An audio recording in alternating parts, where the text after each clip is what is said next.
Hi hello ಎಲ್ಲರಿಗೂ ಕೂಡ ನಮಸ್ತೆ ವಿದ್ಯಾರ್ಥಿಗಳೇ. ನಾನು ನಿಮ್ಮ ಜೀವನ್ ಸರ್ ತರಗತಿಯನ್ನು ಮಾಡ್ತಾ ಇರ್ತಕ್ಕಂಥದ್ದು ಏನಪ್ಪ ಅಂತಂದರೆ VA ಪರೀಕ್ಷೆಗೆ ನಮ್ಮ ಒಂದು ತರಗತಿ ಪ್ರತಿದಿನ ನಡೀತಾ ಇದೆ. ಇವತ್ತಿನ ತರಗತಿ 26ನೇ ತರಗತಿ. ಈಗಾಗಲೇ 25 ತರಗತಿಗಳು ಕಂಪ್ಲೀಟ್ ಆಗಿದ್ದಾವೆ. 26ನೇ ತರಗತಿ ಇದು. ವಿದ್ಯಾರ್ಥಿಗಳೇ, ನಮ್ಮ ಒಂದು VA ಪರೀಕ್ಷೆಗೆ 100% ಯೂಸ್ ಆಗೋ ರೀತಿಯಲ್ಲಿ ತರಗತಿಗಳನ್ನು ಕೊಡ್ತಾ ಇದ್ದೀವಿ. ನೀವು ಹಿಂದಿನ ತರಗತಿಗಳನ್ನು ನೋಡಿದರೆ ನಿಮಗೆ 100% ಗೊತ್ತಾಗುತ್ತೆ ಯಾವ ರೀತಿ ತರಗತಿಗಳನ್ನು ಕೊಡ್ತಾ ಇದ್ದೀವಿ ಅಂತ. ಓಕೆನಾ? ಇದು ಗೊತ್ತಿರಲಿ. ಈಗ ಡೈರೆಕ್ಟಾಗಿ ತುಂಬ ಜನ ಇನ್ನೂ ಕೂಡ ನಮಗೆ ಏನು ಮಾಡ್ತಿದ್ದಾರೆ ಅಂತಂದರೆ ಇಮೇಲ್ ಮಾಡ್ತಾ ಇದ್ದೀರಾ, ಈ ಒಂದು ಬ್ಯಾಚನ್ನು ಯಾವ ರೀತಿ ಪರ್ಚೇಸ್ ಮಾಡಬೇಕು, VA ಪರೀಕ್ಷೆ ಬ್ಯಾಚನ್ನು ಅಂತ. ನೋಡಿ ವಿದ್ಯಾರ್ಥಿಗಳೇ, ನಾನು ಪ್ರತಿದಿನ ಹೇಳ್ತಾ ಇದ್ದೀನಿ, ಸಂಪೂರ್ಣ ಬ್ಯಾಚ್ ಅಂತ ನಾವು ಲಾಂಚ್ ಮಾಡಿದ್ದೀವಿ. ಇದೊಂದು PDF ಬ್ಯಾಚ್ ಆಗಿರುತ್ತೆ. ಈ ಒಂದು PDF ಬ್ಯಾಚಲ್ಲಿ ನಿಮಗೆ history, polity, economics, geography, science ಮತ್ತು ಇಲ್ಲಿ ಏನಪ್ಪ ಅಂತಂದರೆ ಕರ್ನಾಟಕದ ಹಿಸ್ಟ್ರಿ ಮತ್ತು ಅದರ ಜೊತೆಗೆ ಏನಪ್ಪ ಅಂತಾರೆ 6 ತಿಂಗಳ ಕರೆಂಟ್ ಅಫೇರ್ಸ್ ಇವೆಲ್ಲವೂ ಕೂಡ ಒಂದೇ ಒಂದು ಬ್ಯಾಚಲ್ಲಿ ನಿಮಗೆ ಕೊಡುವಂಥ ಒಂದು ಪ್ರಯತ್ನವನ್ನು ನಾವು ಮಾಡ್ತಾ ಇದ್ದೀವಿ. ಗ್ರಾಮ ಆಡಳಿತ ಅಧಿಕಾರಿ ಹುದ್ದೆಗಳಿಗೆ 100% ಯೂಸ್ ಆಗೋ ರೀತಿಯಲ್ಲಿ ಈ ಒಂದು ಬ್ಯಾಚನ್ನು ಲಾಂಚ್ ಮಾಡಿದ್ದೀವಿ. ಬ್ಯಾಚ್ ಪ್ರೈಸ್ ಬಂದ್ಬಿಟ್ಟು 501 ರೂಪಾಯಿ ಇರುತ್ತೆ. ಇಲ್ಲಿ ಕೊಟ್ಟಿರ್ತಕ್ಕಂಥ ಒಂದು ಏನಪ್ಪ ಅಂತಂದರೆ ಸ್ಕ್ಯಾನರ್ ಮುಖಾಂತರ ಆದರೂ ನೀವು ಪೇ ಮಾಡ್ಬೋದು. ಇಲ್ಲ ಅಂತ ಅಂದರೆ ನಮ್ಮ ಒಂದು ಡಿಸ್ಕ್ರಿಪ್ಷನ್ ಬಾಕ್ಸಲ್ಲಿ ಟೆಲಿಗ್ರಾಮ್ ಲಿಂಕನ್ನು ಕೊಟ್ಟಿರ್ತೀವಿ. ಆ ಒಂದು ಟೆಲಿಗ್ರಾಮನ್ನು ಜಾಯಿನ್ ಆಗಿ ಕೂಡ ನೀವೇನು ಮಾಡ್ಬೋದು, ಈ ಒಂದು 501 ರೂಪಾಯಿನ ಪೇ ಮಾಡಿಬಿಟ್ಟು ನೀವು ಬ್ಯಾಚನ್ನು ಪರ್ಚೇಸ್ ಮಾಡ್ಕೋಬೋದು. ಓಕೆನಾ? ಅರ್ಥ ಆಯಿತು ಅಂತ ಅಂದ್ಕೊಂಡಿದ್ದೀನಿ. ಈಗ ಡೈರೆಕ್ಟಾಗಿ ತರಗತಿನ ಶುರು ಮಾಡಿಬಿಡೋಣ. VA ಪರೀಕ್ಷೆಯ ತರಗತಿ. ನಿನ್ನೆ ಕ್ಲಾಸಲ್ಲಿ ನಾನು ಒಂದು ಪ್ರಶ್ನೆ ಕೊಟ್ಟಾಗ ತುಂಬ ವಿದ್ಯಾರ್ಥಿಗಳು ನಮಗೆ ಕಮೆಂಟನ್ನು ಮಾಡಿದರು. ಅದೇ ರೀತಿ ನಾನೇನು ಮಾಡ್ತೀನಿ, ಮೊದಲೇ ಕಮೆಂಟನ್ನು ಅಥವಾ ಮೊದಲೇ ಪ್ರಶ್ನೆಯನ್ನು ಕೊಟ್ಬಿಡ್ತೀನಿ. ಈಗಲೇ ಕಮೆಂಟ್ ಮಾಡಿಬಿಡ್ಬೇಕು ನೀವು. ಓಕೆನಾ? ಏನಪ್ಪ ಪ್ರಶ್ನೆ ಅಂತ ಅಂದರೆ, ಡಸ್ಟ್ ಲಿಕ್ ಎಂಬತಕ್ಕಂಥ ವ್ಯಾಯಾಮವು ಭಾರತ ಮತ್ತು ಯಾವ ದೇಶಗಳ ನಡುವೆ ನಡೀತಕ್ಕಂಥ ವ್ಯಾಯಾಮ ಆಗಿದೆ ಅಂತ. ನಾನು ನಿನ್ನೆ ಕ್ಲಾಸಲ್ಲಿ ಒಂದು ಏನಪ್ಪ ವ್ಯಾಯಾಮ ಕೊಟ್ಟಿದ್ದೆ ಅಂತಾರೆ, ಲಾಮಾತಿಯೆ ಎಂಬತಕ್ಕಂಥ ಎಕ್ಸಸೈಸ್. ನೋಡಿ, ಲಾಮಾತಿಯೆ. ಈ ಒಂದು ಲಾಮಾತಿಯೆ ಎಂಬತಕ್ಕಂಥ ಒಂದು ಎಕ್ಸಸೈಸ್ ಏನಿದೆ, ಇದು ಭಾರತ ಮತ್ತು ಯಾವ ದೇಶಗಳ ನಡುವೆ ನಡೆಯುತ್ತೆ ಅಂತ ಕೊಟ್ಟಿದ್ವಿ. ಅದಕ್ಕೆ ತುಂಬ ವಿದ್ಯಾರ್ಥಿಗಳು ಕಮೆಂಟ್ ಮಾಡಿದ್ರು, ಸಿಚೆಲಿಸ್ ಅಂತ. ಎಲ್ಲರೂ ಕೂಡ ತುಂಬ ಜನ ಆನ್ಸರನ್ನು ಸರಿಯಾಗಿ ಮಾಡಿದಿರ. ಹಾಗಾದರೆ ಈ ಒಂದು ಡಸ್ಟ್ ಲಿಕ್ ಎಂಬತಕ್ಕಂಥ ವ್ಯಾಯಾಮವು ಭಾರತ ಮತ್ತು ಯಾವ ದೇಶಗಳ ನಡುವೆ ನಡೆಯತಕ್ಕಂಥ ವ್ಯಾಯಾಮ ಆಗಿದೆ ಅಂತ ಇಲ್ಲಿ ಪ್ರಶ್ನೆ ಬಂದಿದೆ. ಯಾಕಪ್ಪ ಇದನ್ನು ಕೇಳ್ತಾ ಇದ್ದೀನಿ ಅಂತ ಅಂದರೆ, ಇದು ಇತ್ತೀಚೆಗೆ ನಡೆದಿರ್ತಕ್ಕಂಥದ್ದು ಮತ್ತು ಇಲ್ಲಿ ಕರೆಂಟ್ ಅಫೇರ್ಸಲ್ಲೂ ಕೂಡ ಇದೆ. ಅದಕ್ಕಾಗಿ ಇದ್ರ ಮೇಲೆ ಪ್ರಶ್ನೆ ಬರುವಂಥ ಸಾಧ್ಯತೆ ಇತ್ತು. ಅದಕ್ಕಾಗಿ ತೆಗೆದುಕೊಂಡು ಬಂದಿದ್ದೇನೆ. ಇದಕ್ಕೆ ಆನ್ಸರನ್ನು ನೀವು ಎಲ್ಲರೂ ಕೂಡ ಈಗ ಕಮೆಂಟ್ ಬಾಕ್ಸ್ ಮೂಲಕ ಕಮೆಂಟ್ ಮಾಡಿ ತಿಳಿಸಬೇಕು. ಇಲ್ಲಿ ABCD ಅಂತ ಆಪ್ಷನ್ ಇದೆ. ABCD ಅಂತನಾದರೂ ಮಾಡಬಹುದು. ಇಲ್ಲ ಅಂತ ಅಂದರೆ ಸಂಪೂರ್ಣವಾಗಿರ್ತಕ್ಕಂಥ ಉತ್ತರವನ್ನಾದರೂ ನೀವು ಕಮೆಂಟನ್ನು ಮಾಡಬಹುದು. ಓಕೆನಾ? ಬನ್ನಿ ಈಗ ಡೈರೆಕ್ಟಾಗಿ ನಮ್ಮ ಒಂದು ತರಗತಿ ಏನಿದೆ ಅದನ್ನು ನೋಡೋಣ. ಓಕೆ ವಿದ್ಯಾರ್ಥಿಗಳೇ, ನೋಡಿ, ಇವತ್ತು ಕೂಡ ಏನಪ್ಪ ಇವರು ಕ್ವಶನ್ ಪೇಪರ್ ತಂದುಬಿಟ್ಟಿದ್ದಾರೆ, ತರಗತಿಯನ್ನು ಮಾಡ್ತಾ ಇಲ್ವಾ ಅಂತ ಕೇಳ್ಬೋದು. ನೋಡಿ ವಿದ್ಯಾರ್ಥಿಗಳೇ, ಪೊಲೀಸ್ ಕಾನ್ಸ್ಟೇಬಲ್ ಎಕ್ಸಾಮ್ ಏನಿದೆ 100% ಏನಪ್ಪ ಅಂತ ಅಂದರೆ ಈ ಒಂದು ಕ್ವಶನ್ ಪೇಪರನ್ನು ಬಿಡಿಸ್ಕೊಳ್ಳಿ. ಇಲ್ಲ ಅಂತ ಅಂದರೆ ನಿಮಗೆ 100% ಹೇಳ್ತೀನಿ, ನೀವು ಎಕ್ಸಾಮನ್ನು ಕ್ಲಿಯರ್ ಮಾಡೋದಕ್ಕೆ ಆಗಲ್ಲ. ಯಾಕಪ್ಪ ಅಂತ ಅಂದರೆ ಈ ಒಂದು ಪೊಲೀಸ್ ಕಾನ್ಸ್ಟೇಬಲ್ ರೀತಿಯಲ್ಲಿ ನಿಮ್ಮ ಒಂದು VA ಎಕ್ಸಾಮ್ ಕೂಡ ಆಗುತ್ತೆ. ಅದಕ್ಕಾಗಿ ಏನಪ್ಪ ಮಾಡ್ತಿದ್ದೀನಿ ಅಂತ ಅಂದರೆ ನಿಮಗೆ 100% ಇಲ್ಲಿ ಏನಪ್ಪ ಅಂತ ಅಂದರೆ ಸ್ಕೋರ್ ಆಗಲಿ ಅಂತ ನಾನು ಕೊಡ್ತಾ ಇದ್ದೀನಿ. ಇನ್ನೊಂದೆರಡು ದಿನ ಅಷ್ಟೇ. ನಾವು ಮಂಡೆಯಿಂದ ಕಂಟಿನ್ಯೂಸ್ ಆಗಿ ಇನ್ನೂ ಕೂಡ ಏನು ಮಾಡೋಣ ಅಂತ ಅಂದರೆ ಸ್ಲೈಡ್ ಮುಖಾಂತರ ನಮ್ಮ ಒಂದು ಹಿಸ್ಟ್ರಿ ಕ್ಲಾಸ್ ಏನಿದೆ ಅದನ್ನು ಮುಂದುವರಿಸ್ಕೊಳ್ತಾ ಹೋಗೋಣ. ಓಕೆನಾ? ಅಲ್ಲಿವರೆಗೂ ನೀವು ಅಡ್ಜಸ್ಟ್ ಮಾಡ್ಕೋಬೇಕು. ಯಾಕೆ ಅಂತ ಅಂದರೆ ನಮ್ಮದು ಕೂಡ ಸಂಡೇಗೆ ಎಕ್ಸಾಮ್ ಇದೆ. ಅಗ್ರಿಕಲ್ಚರ್ ಆಫೀಸರ್ ಮತ್ತು ಇಲ್ಲಿ ಅಸಿಸ್ಟೆಂಟ್ ಅಗ್ರಿಕಲ್ಚರ್ ಆಫೀಸರ್ ಅಂತ ಈ ಒಂದು 2 ಎಕ್ಸಾಮ್ ಇದೆ. ಆ ಒಂದು ಎಕ್ಸಾಮ್ ಆಗೋವರೆಗೆ ನಾನು ಈ ರೀತಿಯಾಗಿ ತರಗತಿಗಳನ್ನು ಕೊಡ್ತೀನಿ. ಆದರೆ ಇವೆಲ್ಲವೂ ಕೂಡ ಇಂಪಾರ್ಟೆಂಟ್ ಆಗಿರ್ತಕ್ಕಂಥ ತರಗತಿ. ಓಕೆನಾ? ಅದಕ್ಕಾಗಿ ಏನು ಕೂಡ ಮಿಸ್ ಮಾಡಬೇಡಿ. ನಾನು ಏನು ಕೂಡ ಮಿಸ್ ಮಾಡೋದಿಲ್ಲ. ಎಲ್ಲವನ್ನು ಕೂಡ ನಿಮಗೆ ಹೇಳಿಕೊಡ್ತಕ್ಕಂಥ ಒಂದು ಪ್ರಯತ್ನವನ್ನು ಮಾಡ್ತೀನಿ. ಅಟ್ ದ ಎಂಡ್ ನಾವು ಏನಂತ ಅಂದ್ರೂ ನಾವು ಈ ಒಂದು ಕ್ವಶನ್ ಪೇಪರ್ಸ್ಗಳನ್ನ ಬಿಡಿಸಿನೇ ಹೋಗಬೇಕು. ಅದನ್ನು ನಾವು ಇವಾಗಿಂದನೇ ಮಾಡಿದರೆ ನಮಗೆ ಯೂಸ್ಫುಲ್ ಆಗುತ್ತೆ ಅಂತ ಹೇಳ್ಬೋದು. ಏನಪ್ಪ ಇವತ್ತಿನ ಒಂದು ಪ್ರಶ್ನೆ ಅಂತ ಅಂದರೆ, ನಾನು ಇಷ್ಟು ದಿನ ಏನಪ್ಪ ಅಂತ ಅಂದರೆ ಹಿಸ್ಟ್ರಿ ಕ್ಲಾಸನ್ನು ಮಾಡಿದ್ದೀನಿ.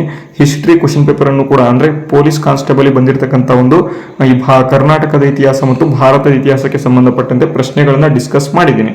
ಬಟ್ ಇವತ್ತಿನ ತರಗತಿ ಏನಪ್ಪ ಅಂತ ಅಂದರೆ ಸ್ವಲ್ಪ HK ಮತ್ತು non-HK ಎರಡನ್ನೂ ಕೂಡ ಡಿಸ್ಕಸ್ ಮಾಡಿರೋ ಕಾರಣದಿಂದಾಗಿ ಇವತ್ತು ಏನಪ್ಪ ಅಂತ ಅಂದರೆ ಪೊಲಿಟಿಕಲ್ ಸೈನ್ಸ್ ಅಥವಾ ಇಲ್ಲಿ ಸಂವಿಧಾನಕ್ಕೆ ಸಂಬಂಧಪಟ್ಟಂತೆ ಏನಪ್ಪ ಅಂತಂದರೆ ಒಂದು 15 ಕ್ವಶನ್ ಬಂದಿದ್ದಾವೆ. ಹಿಸ್ಟ್ರಿಯಿಂದ 20 ಕ್ವಶನ್ ಬಂದಿದ್ವು. ಈ ಒಂದು ಪೊಲಿಟಿಕಲ್ ಸೈನ್ಸಿಂದ ಒಂದು 15 ಕ್ವಶನ್ ಬಂದಿದ್ದಾವೆ. ಟೋಟಲಾಗಿ ಎಷ್ಟಾಯಿತು? 35 ಕ್ವಶನ್ ಆಯ್ತು ಇಲ್ಲೇ. 35 ಕ್ವಶನ್ ಇಲ್ಲೇ ಆಯಿತು. ಅದಕ್ಕಾಗಿ ಇವೆರಡು ಸಬ್ಜೆಕ್ಟ್ ಮೇನ್ ಇಂಪಾರ್ಟೆಂಟ್ ಸಬ್ಜೆಕ್ಟ್. ಇದು ಹಿಸ್ಟ್ರಿ ಆದ್ಮೇಲೆ ನಾವು ಡೈರೆಕ್ಟ್ ಆಗಿ ಈ ಒಂದು ಪೊಲಿಟಿಕಲ್ ಸೈನ್ಸ್ಗೆ ಹೋಗೋಣಂತೆ. ಈಗ ಡೈರೆಕ್ಟ್ ಆಗಿ ಮೊದಲನೇ ಪ್ರಶ್ನೆಯನ್ನ ಈಗ ನೋಡೋಣ. ಏನಪ್ಪಾ ಮೊದಲನೇ ಪ್ರಶ್ನೆ ನೋಡಿ ಇಲ್ಲಿ. 1995ರ ನೋಲನ್ ಸಮಿತಿಯ ಮೂಲಭೂತ ತತ್ವಗಳನ್ನು ಭಾರತೀಯ ನಾಗರಿಕ ಸೇವೆಗಳಲ್ಲಿ ನೈತಿಕ ಮಾರ್ಗಸೂಚಿಗಳಾಗಿ ವ್ಯಾಪಕವಾಗಿ ಸಂಯೋಜನೆ ಮಾಡಲಾಗಿದೆ. ಹಾಗಾದರೆ ಈ ಒಂದು ನೋಲನ್ ತತ್ವಗಳನ್ನು ಜನಪ್ರಿಯವಾಗಿ ಏನೆಂದು ಕರೆಯಲಾಗುತ್ತದೆ ಅಂತ ಇಲ್ಲಿ ಪ್ರಶ್ನೆ ಕೇಳಿದ್ದಾರೆ. ನೋಡಿ ವಿದ್ಯಾರ್ಥಿಗಳೇ, ಇಂಥ ಪ್ರಶ್ನೆ ಬಂದಾಗ ಯಾರಿಗೂ ಕೂಡ ಇಂಥ ಒಂದು ಪ್ರಶ್ನೆಗಳಿಗೆ ಆನ್ಸರ್ ಗೊತ್ತಿರೋದಿಲ್ಲ. ಎಲ್ಲರೂ ಕೂಡ ಸುಮ್ಮನೆ ಹಾಕಿ ಬರ್ತಾರೆ. ಬಟ್ ಏನಪ್ಪಾ ಅಂತಾರೆ, ಇಂಥ ಕ್ವಶನ್ ಅನ್ನ ಬಿಟ್ಟು ಬರೋದು ತುಂಬಾ ಇಂಪಾರ್ಟೆಂಟ್ ಆಗುತ್ತೆ. ಇಲ್ಲಿ ನೋಡಿ, ಇಲ್ಲಿ ಕರ್ನಾಟಕ ಎಕ್ಸಾಮಿನೇಷನ್ ಅಥಾರಿಟಿ ಅವರು ಟೋಟಲ್ ಆಗಿ 100 ಪ್ರಶ್ನೆಗಳನ್ನ ಕೊಟ್ಟಿದ್ದಾರೆ ಅಂತ ಅಂದ್ರೆ ಅದರಲ್ಲಿ ಒಂದು 20 ಪ್ರಶ್ನೆಗಳು ಮುಟ್ಟಕ್ಕಾಗಲ್ಲ. 100% ಹೇಳ್ತೀನಿ, ನಿಮಗೆ ಗ್ರೂಪ್ VA ಪರೀಕ್ಷೆ ಆಗಿರ್ಬೋದು, ಯಾವ್ದಾದ್ರು ಪರೀಕ್ಷೆ ಆಗಿರ್ಬೋದು, 20 ಪ್ರಶ್ನೆ ಅಂತೂ ಮುಟ್ಟಕ್ಕಾಗಲ್ಲ. ಆ ರೀತಿ ಇರುತ್ತೆ. ಓಕೆನಾ. ಈಗ ನೋಡಿ, ಇಲ್ಲಿ ನೋಲನ್ ಸಮಿತಿಗೆ ಸಂಬಂಧಪಟ್ಟಂತೆ ಮೂಲಭೂತ ತತ್ವಗಳು ಅಂತ ಕೊಟ್ಟಿದ್ದಾರೆ. ಇಲ್ಲಿ ಗೂಗಲ್ ಅಲ್ಲಿ ಸರ್ಚ್ ಮಾಡಿದ್ರೆ ನಿಮಗೆ 7 ತತ್ವಗಳು ಅಂತ ಕೊಡ್ತಾರೆ. 7 ತತ್ವಗಳು ಅಂತ ಕೊಡ್ತಾರೆ.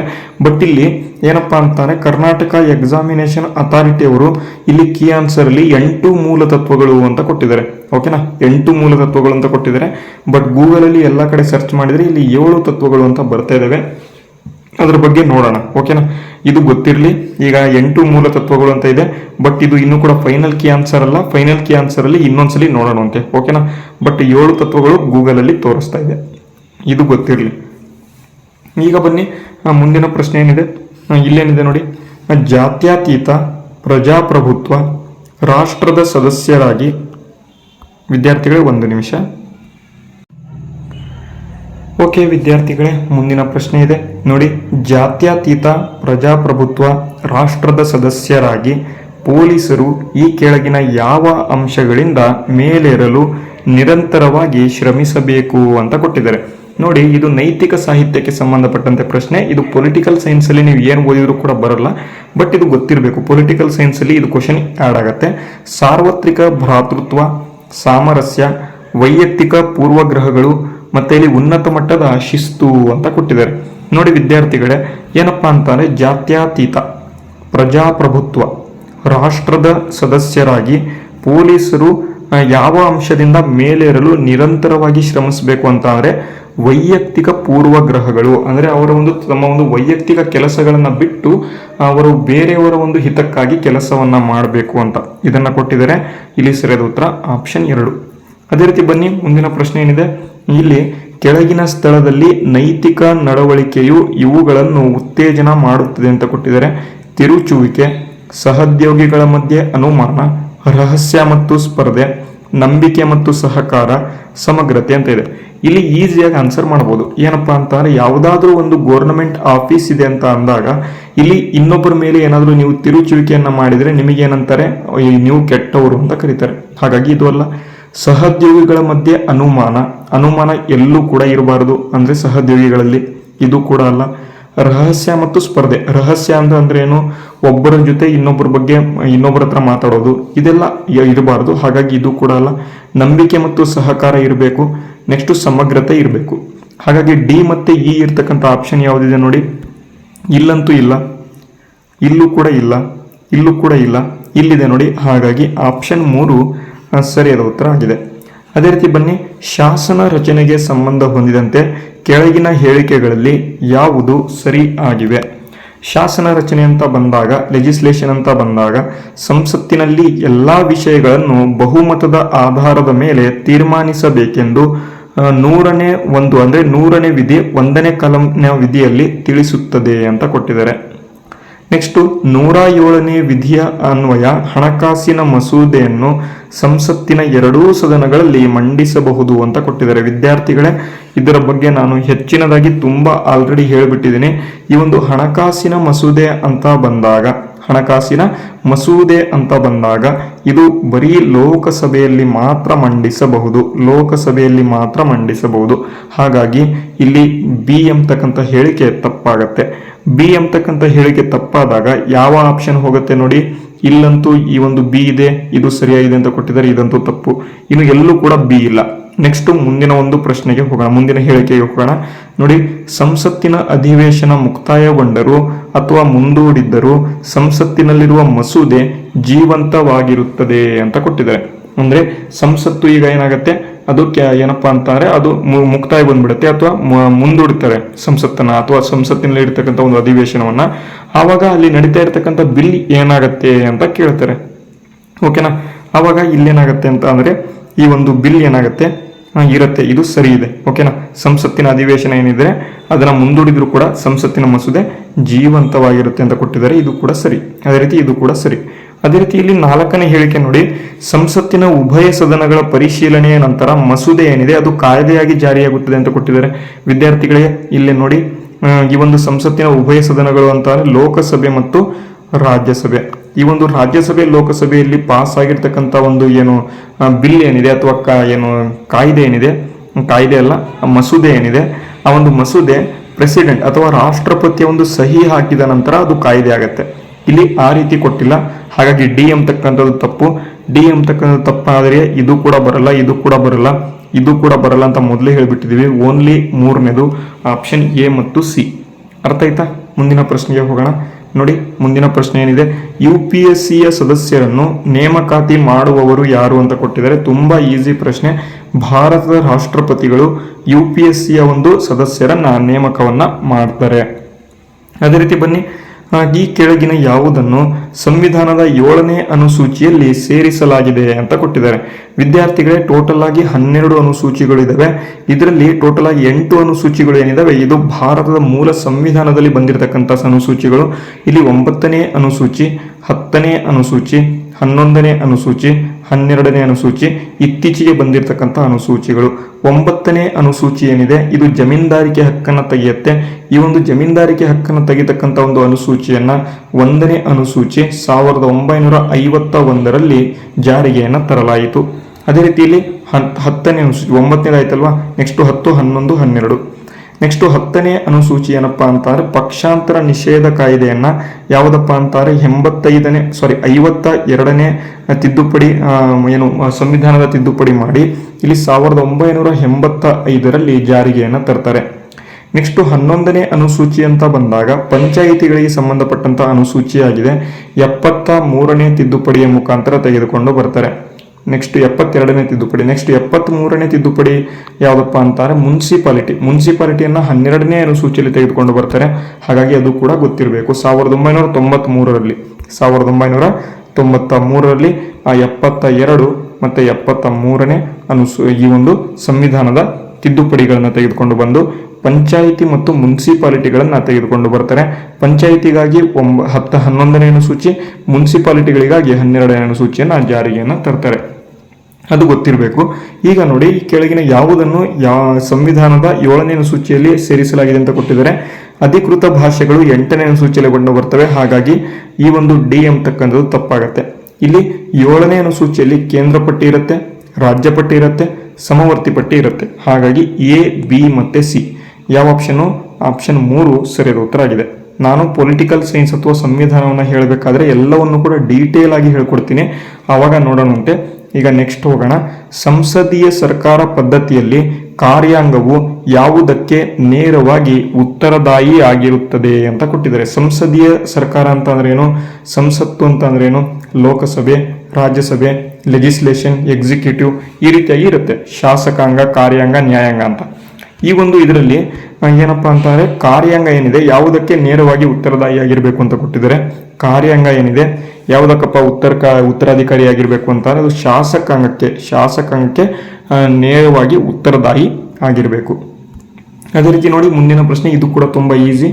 ಭಾರತದ ಸಂವಿಧಾನದ ಎಷ್ಟನೇ ಭಾಗವು ತುರ್ತು ಪರಿಸ್ಥಿತಿಗೆ ಸಂಬಂಧಿಸಿದ ನಿಯಮಗಳನ್ನು ಒಳಗೊಂಡಿದೆ ಅಂತ ಕೊಟ್ಟಿದ್ದಾರೆ. 18ನೇ ಭಾಗದಲ್ಲಿ ಈ ಒಂದು ತುರ್ತು ಪರಿಸ್ಥಿತಿಗೆ ಸಂಬಂಧಪಟ್ಟಂತ ಒಂದು ನಿಯಮಗಳನ್ನ ಒಳಗೊಂಡಿರ್ತಕ್ಕಂಥದ್ದು. ನೆಕ್ಸ್ಟ್ ಇಲ್ಲಿ ಎಮರ್ಜೆನ್ಸಿ ತೆಗೆದುಕೊಂಡು ಬರ್ತಾರೆ. ತುರ್ತು ಪರಿಸ್ಥಿತಿ ಅಂತ ಅಂದ್ರೆ ಏನು, ಎಮರ್ಜೆನ್ಸಿ.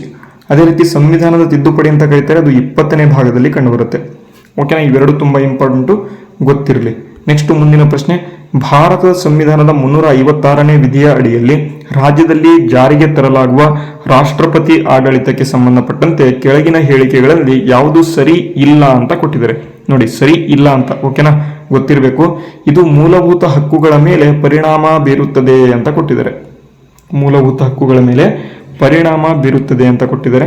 ನೆಕ್ಸ್ಟ್, ರಾಷ್ಟ್ರಪತಿ ಆಳ್ವಿಕೆಯನ್ನು ಅನುಮೋದಿಸುವ ನಿರ್ಣಯವನ್ನು ಸಂಸತ್ತಿನ ಸರಳ ಬಹುಮತದಿಂದ ಅಂಗೀಕಾರ ಮಾಡಬಹುದು ಅಂತ ಕೊಟ್ಟಿದ್ದಾರೆ. ಸರಿ ಇದೆ. ರಾಷ್ಟ್ರಪತಿ ಆಡಳಿತವನ್ನು ವಿಧಿಸಿರುವ ರಾಜ್ಯದಲ್ಲಿ ಮಾತ್ರ ಕೇಂದ್ರ ಸರ್ಕಾರದೊಂದಿಗೆ ರಾಜ್ಯದ ಸಂಬಂಧಗಳಲ್ಲಿ ಬದಲಾವಣೆ ಆಗುತ್ತದೆ ಅಂತ ಕೊಟ್ಟಿದ್ದಾರೆ. ಇದು ಕೂಡ ಸರಿ ಇದೆ. ನೆಕ್ಸ್ಟ್ 4ನೇ ಹೇಳಿಕೆ ನೋಡಿ, ರಾಜ್ಯ ಸರ್ಕಾರವು ಸಂವಿಧಾನದ ನಿಯಮಗಳ ಅನುಸಾರವಾಗಿ ಆಡಳಿತ ನಡೆಸಲು ವಿಫಲವಾದಾಗ ರಾಜ್ಯದಲ್ಲಿ ರಾಷ್ಟ್ರಪತಿ ಆಡಳಿತವನ್ನು ಜಾರಿಗೊಳಿಸಬಹುದು ಅಂತ ಕೊಟ್ಟಿದ್ದಾರೆ. ಇದು ಕೂಡ ಸರಿ ಇದೆ. ಹಾಗಾದರೆ ಯಾವ ತಪ್ಪು? ಇದು ಮೂಲಭೂತ ಹಕ್ಕುಗಳ ಮೇಲೆ ಪರಿಣಾಮ ಬೀರುತ್ತೆ ಅಂತ ಏನು ಕೊಟ್ಟಿದ್ದಾರಲ್ಲ, ಇದೇ ತಪ್ಪು. ಯಾಕಪ್ಪ ಅಂತ ಅಂದ್ರೆ ಈ ಒಂದು 356ನೇ ವಿಧಿಯ ಪ್ರಕಾರ ಇದು ರಾಜ್ಯ ತುರ್ತು ಪರಿಸ್ಥಿತಿಗೆ ಸಂಬಂಧ ಹೊಂದಿರುತ್ತೆ. ರಾಜ್ಯ ತುರ್ತು ಪರಿಸ್ಥಿತಿ ಬಂದಾಗ ಇಲ್ಲಿ ಮೂಲಭೂತ ಹಕ್ಕುಗಳನ್ನು ವಜಾ ಮಾಡಲಾಗಲ್ಲ. ಏನಪ್ಪಾ ಅಂತ 352ನೇ ವಿಧಿ ಅಂತ ಬಂದಾಗ, ರಾಷ್ಟ್ರೀಯ ತುರ್ತು ಪರಿಸ್ಥಿತಿ ಬಂದಾಗ ಮಾತ್ರ ಈ ಒಂದು ಏನಪ್ಪಾ ಅಂತಾರೆ ಮೂಲಭೂತ ಹಕ್ಕುಗಳನ್ನು ನಾವು ವಜಾ ಮಾಡಲಾಗತ್ತೆ. ಇಷ್ಟು ಗೊತ್ತಿರಬೇಕು. ಓಕೆನಾ? ಬನ್ನಿ ಮುಂದಿನ ಪ್ರಶ್ನೆ ನೋಡೋಣ. ಸಂವಿಧಾನದ ರಚನಾ ಸಭೆಯ ಶಾಶ್ವತ ಅಧ್ಯಕ್ಷರಾಗಿ ಡಾಕ್ಟರ್ ರಾಜೇಂದ್ರ ಪ್ರಸಾದ್ ಅವರು ಅಧಿಕಾರ ಸ್ವೀಕರಿಸಕ್ಕಿಂತ ಮೊದಲು ಹಂಗಾಮಿ ಅಧ್ಯಕ್ಷರಾಗಿ ಆಯ್ಕೆಯಾಗಿದ್ದವರು ಯಾರು ಅಂತ ಕೊಟ್ಟಿದ್ದಾರೆ. ತುಂಬಾ ಈಸಿ ಪ್ರಶ್ನೆ. ಡಾಕ್ಟರ್ ಸಚ್ಚಿದಾನಂದ ಸಿನ್ಹಾ ಅವರು. ಆಪ್ಷನ್ 3 ಸರಿಯಾದ ಉತ್ತರ. ಅದೇ ರೀತಿ ಬನ್ನಿ, ಈ ಕೆಳಗಿನ ಹೇಳಿಕೆಗಳನ್ನು ಪರಿಗಣಿಸಿ ಅಂತ ಕೊಟ್ಟಿದ್ದಾರೆ. ಭಾರತದ ಸಂವಿಧಾನವು ಅದರ ಮೂಲ ಸಂರಚನೆ ಅಥವಾ ಬೇಸಿಕ್ ಸ್ಟ್ರಕ್ಚರ್ ಅನ್ನ ಸಂಯುಕ್ತ ವ್ಯವಸ್ಥೆ, ಜಾತ್ಯತೀತವಾದ, ಮೂಲಭೂತ ಹಕ್ಕುಗಳು, ಪ್ರಜಾಪ್ರಭುತ್ವದ ನೆಲೆಯಲ್ಲಿ ವ್ಯಾಖ್ಯಾನ ಮಾಡುತ್ತದೆ. ಅಂದ್ರೆ ಡೆಫಿನೇಷನ್ ಕೊಟ್ಟಿದ್ದಾರೆ ಅಂತ ಕೊಟ್ಟಿದ್ದಾರೆ. ಓಕೆನಾ? ನೆಕ್ಸ್ಟ್ 2ನೇ ಹೇಳಿಕೆ ನೋಡಿ, ಭಾರತದ ಸಂವಿಧಾನವು ನಾಗರಿಕರ ಸ್ವಾತಂತ್ರ್ಯಗಳನ್ನು ರಕ್ಷಣೆ ಮಾಡಲು, ಸಂವಿಧಾನದ ಆಧಾರವಾಗಿರುವ ಆದರ್ಶಗಳನ್ನು ಎತ್ತಿ ಹಿಡಿಯಲು, ನ್ಯಾಯಿಕ ವಿಮರ್ಶೆಗೆ ಅವಕಾಶವನ್ನ ಕಲ್ಪನೆ ಮಾಡುತ್ತೆ ಅಂತ 2ನೇ ಹೇಳಿಕೆ ಕೊಟ್ಟಿದ್ದಾರೆ.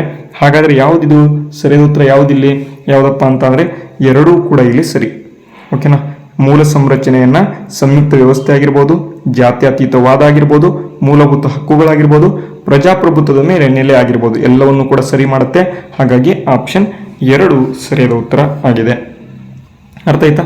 ಬನ್ನಿ ಮುಂದೆ ಹೋಗೋಣ. ನೋಡಿ, ಇಲ್ಲೊಂದು ಫಂಡಮೆಂಟಲ್ ರೈಟ್ಸ್ ಅಂದ್ರೆ ಏನು? ಮೂಲಭೂತ ಹಕ್ಕುಗಳಿಗೆ ಸಂಬಂಧಪಟ್ಟಂತೆ ಒಂದು ಪ್ರಶ್ನೆ ಕೊಟ್ಟಿದ್ದಾರೆ. ಸಾರ್ವಜನಿಕ ಉದ್ಯೋಗದಲ್ಲಿ ಸಮಾನತೆ, ಅಲ್ಪಸಂಖ್ಯಾತರ ಹಕ್ಕು, ವೈಯಕ್ತಿಕ ಸ್ವಾತಂತ್ರ್ಯದ ಹಕ್ಕು, ಶೋಷಣೆ ವಿರುದ್ಧದ ಹಕ್ಕು. ನಾವು ಇಲ್ಲಿ ಒಂದೇ ಒಂದು ಗೊತ್ತಿದ್ರು ಕೂಡ ಸಾಕು. 21ನೇ ವಿಧಿ ಎಲ್ಲರಿಗೂ ಕೂಡ ಗೊತ್ತಿರುತ್ತೆ. Right to life and personal liberty ಅಂತ ವೈಯಕ್ತಿಕ ಸ್ವಾತಂತ್ರ್ಯದ ಹಕ್ಕು 21ನೇ ವಿಧಿಗೆ ಸಂಬಂಧಪಟ್ಟಿರುತ್ತೆ. ಸಿ ಎಂತಕ್ಕಂಥದ್ದು 2 ಬಂದಾಗ ಇಲ್ಲಿ ಮಾತ್ರ ಆಪ್ಷನ್ ಇದೆ, ಇಲ್ಲೊಂದು ಆಪ್ಷನ್ ಇದೆ. ಹಾಗಾಗಿ ನೆಕ್ಸ್ಟ್ ನೋಡೋಣ. ಇವಾಗ ಅಲ್ಪಸಂಖ್ಯಾತರ ಹಕ್ಕು ಅಂತ ಬರುತ್ತೆ. ಅಲ್ಪಸಂಖ್ಯಾತರು ಅಂತ ಅಂದ್ರೆ 29ನೇ ವಿಧಿಯಲ್ಲಿ ಕಂಡು ಬರುತ್ತೆ. ಬಿ ಎಂತಕ್ಕಂಥದ್ದು 2 ಬರಬೇಕು.